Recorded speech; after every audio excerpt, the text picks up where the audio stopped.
సాధారణంగా ఒక మాట చెప్తా ఉంటారు ఉర్దూలో, బల్దియా అంటే మున్సిపాలిటీ. కానీ బల్దియా అంటేనే ఖాయా పియా చల్దియా, అంటే తిన్నమా, చాయ్ బిస్కెట్ తిన్నమా, చాయ్ తాగినమా, పోయినమా అన్నట్టు తప్ప ఖాయా పియా చల్దియా తప్ప బల్దియాలకి పని కాదు అని ఒక అర్థం వచ్చినట్టు దాని గురించి అట్లా గతంలో చాలా చిన్నగా మాట్లాడారు. కానీ పెద్దలు కేసీఆర్ గారి నేతృత్వంలో మన పార్టీ తెలంగాణ రాష్ట్రం ఏర్పడిన మొట్టమొదటి రోజే అధికారంలోకి వచ్చిన తర్వాత ఒక ప్రణాళిక ప్రకారం పల్లె కానీ పట్టణం కానీ అభివృద్ధి చేసుకోవాలి, ప్రణాళికబద్ధంగా ఒక పల్లెలో ఏమేమి సౌలభ్యం ఉండాలి, పట్టణంలో ఏమేమి సౌలభ్యం ఉండాలని చెప్పి ప్రభుత్వమే ఆలోచించి నిధులు మాత్రమే గుర్తు చేయడం కాకుండా నిధులు కూడా సమకూర్చి మున్సిపల్ కౌన్సిలర్లకు కానీ అటు సర్పంచ్లకు కానీ చెట్లు నాటి నుంచి మొదలు పెడితే పారిశుద్ధ్యం, ఇంటికి మంచినీళ్ళు ఇచ్చుడు, పార్కులు, స్ట్రీట్ లైట్స్, పల్లె ప్రకృతి వనాలు, పట్టణ ప్రకృతి వనాలు, డంపింగ్ యార్డులు, శ్మశాన వాటికలు, ఈ రకంగా బ్రహ్మాండంగా ఎట్లా ప్రణాళికబద్ధంగా పనిచేయవచ్చునో మొత్తం భారతదేశానికి చూపెట్టింది ఖచ్చితంగా తెలంగాణ రాష్ట్రానికి గంటా పథక నేను చెప్పేదో ఊరికే మండప మనం కొట్టుకోవడం కోసం చెప్పలేదు. కేంద్ర ప్రభుత్వం మనకిచ్చిన అవార్డులు, కేంద్ర ప్రభుత్వం మనకిచ్చిన అవార్డులే దానికి నిదర్శనం అనే మాట మీకు గుర్తు చేస్తాము. మీకు తెలుసు తెలంగాణ అంటే 3% కంటే తక్కువ, 3% కంటే తక్కువ జనాభా భారతదేశంలో తెలంగాణ. కానీ భారతదేశంలో అభివృద్ధి గ్రామాలు ఇక్కడ ఉన్నాయి, ఎక్కడ ప్రణాళికబద్ధంగా పని జరుగుతున్నది అని కేంద్ర ప్రభుత్వం వాళ్ళ గ్రామీణాభివృద్ధి శాఖ గ్రామీణ స్వచ్ఛ సర్వేక్షణ నిర్వహించి అవార్డు ఇస్తే 3% కంటే తక్కువ జనాభా ఉన్న తెలంగాణ కేసీఆర్ గారి నాయకత్వంలో 30% అవార్డులు తెచ్చుకున్న విషయాన్ని నేను మీకు గుర్తు చేస్తాను. అంటే ఎక్కడ 3% జనాభా, ఎక్కడ భారతదేశం మొత్తానికి ఆదర్శంగా 30% అవార్డులు ఒకసారి మీరు యాడ్ చేసుకోండి. అట్లాగే పల్లెలు మాత్రమే కాదు, పట్టణాల్లో కూడా భారతదేశంలోనే 2వ అతిపెద్ద సంఖ్యలో అవార్డులు మనకంటే 3.5 రెట్లు పెద్ద ఉంటుంది మహారాష్ట్ర. ఆ మహారాష్ట్ర తర్వాత వాళ్ళు 28-29 అవార్డులు వస్తే 26 అవార్డులు అత్యుత్తమ మున్సిపాలిటీలు గెలుచుకొని భారతదేశానికి ఆదర్శంగా పట్టణాభివృద్ధిలో కూడా నిలబడ్డది మన తెలంగాణ కేసీఆర్ గారి నాయకత్వం. ఇదేదో మాటలతోనో గూగల్ ఉపన్యాసాలతోనో లేదా చిల్లర బజార్ భాషతోనో కాలేదు. ఒక ప్రణాళికబద్ధమైన అభివృద్ధి, ఒక ఆలోచనతో ఉన్న ముఖ్యమంత్రి ఆయన విజన్ అనుగుణంగా మరి పనిచేసిన మున్సిపల్ చైర్మన్లు, కౌన్సిలర్లు, అదేవిధంగా గ్రామ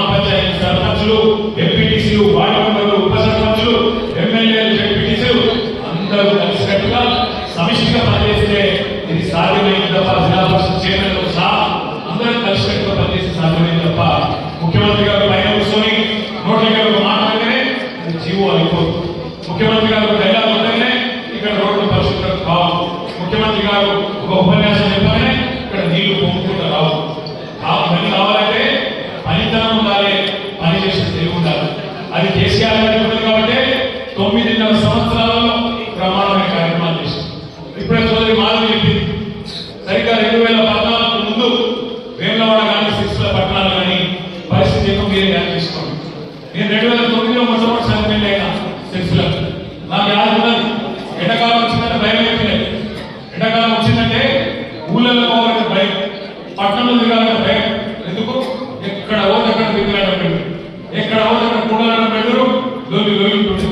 ఎందుకు? మంచిగా లేవు ట్యాంకర్లు. నాకు యాద ఉన్నది, మొదటిసారి ఎమ్మెల్యే అయినప్పుడు నా సొంత ఖర్చులతో 4-5 ట్యాంకర్లు పెట్టి లారీలు పెట్టి ట్యాంకర్లు పెట్టి సొంత ఖర్చులతో ఆ రోజు గల్లీ గల్లీ తీయాల్సిన పరిస్థితి వచ్చింది. సొంత ఖర్చులతో మోటార్లు బోర్లు వేయించినాం ఆనాడు 2009 నుంచి 14 వరకు. అప్పుడు ప్రభుత్వం కాంగ్రెస్ ప్రభుత్వం పట్టించుకోకపోతే ఇక్కడ ఉన్న ఎమ్మెల్యేలు సొంత ఖర్చులతో పైసలు పెట్టుకుని పనిచేసింది. కానీ 14లో ఎప్పుడైతే తెలంగాణ వచ్చిందో 14 నుంచి 23 డిసెంబర్ వరకు దాదాపు 9.5 సంవత్సరాలు మనం ఎన్నడూ ఇది కాంగ్రెస్ కౌన్సిలర్ వాడు, ఇది టీఆర్ఎస్ కౌన్సిలర్ వాడు చూడాలి. సంకుచిత ఆరోగ్యం వేరే, ఎక్కడ ఉన్న ప్రజలు కావాలి వాళ్ళకి మేలు చేయాలని చూసి ఆ రకంగా పనిచేసింది. కాబట్టి ఇలా వేములవాడ అయినా సిరిసిల్ల అయినా రాష్ట్రంలోని 142 మన హయాంలో ఉన్న మున్సిపల్ పట్టణాలు అన్నింటినీ కూడా సమదృష్టితో చూసినాం. కాబట్టి ఇలా మీరు కరీంనగర్ పోయినా అద్భుతంగా కొత్తదనం కనబడుతుంది. చొప్పదండి దాని రవిశంకర్ గారు చిన్న గ్రామ పంచాయతీ మున్సిపాలిటీ చేశారు. ఒకరోజు నా దగ్గర వచ్చి డబ్బులు అడిగింది, అన్న నాకు రోడ్డుకు మధ్యలో డివైడర్ కావాలి, లైట్లు పెట్టాలి, పైసలు కావాలి. ఏ ఆడమే పైసలు లేవని చెప్పారు. ఆయన ఇంకోలేదు, కేసీఆర్ గారి దగ్గర పోయింది, సార్ రామన్న పైసలు లేవంటారు, మరి ఏం చేయాలండి? సార్ పెద్ద వస్తున్నాడు కాబట్టి వెంటనే 30 కోట్ల రూపాయలు రవిశంకర్ గారికి చిన్న మున్సిపాలిటీ చొప్పదండి దాన్ని కూడా వెంటనే ఇచ్చి పంపించింది. ఇక ఆసుపత్రి తీసుపత్రికి చాలా ఇచ్చింది. ఎందుకు అంటే చిన్న పెద్ద చూడలేదు. కరీంనగర్ కార్పొరేషన్, రామవరం కార్పొరేషన్, పెద్దపల్లి ఒక చిన్న గ్రామ పంచాయతీ దాన్ని మున్సిపాలిటీ చేసుకున్నాం, జిల్లా కేంద్రం చేసుకున్నాం. సిరిసిల్ల నేను ఒకటే అడుగుతున్నాను, నేను తిరుగుతున్నప్పుడు మనసు ఆలోచిస్తా ఉన్నాను. 2014 ముందు సిరిసిల్ల ఎక్కడుండే, 2014 తర్వాత పెట్టాను. అందుకే నేను కళగారికి అదేవిధంగా మా ఆదరణ గారికి చెప్పింది, అమ్మ మీరు ఏం బాధపడాల్సిన అవసరం లేదు. ఎందుకంటే అందరం పుడతాము, ఏదో ఒక రోజు భూమికి వెళ్ళిపోతాం. అవకాశాలు చాలా తక్కువ మందికి వస్తాయి. పనిచేసే అవకాశం, అదృష్టం, ఒక పదవి, ఒక ప్రజాప్రతినిధిగా ఉండే అవకాశం తక్కువ మందికి వస్తుంది. ఆ అవకాశం వచ్చినప్పుడు ఏం చేసినాం అనేది పాయింట్, ప్రజల మాత్రమే మనం ఎట్లా గుర్తుపెట్టుకుంటారు అనేది పాయింట్.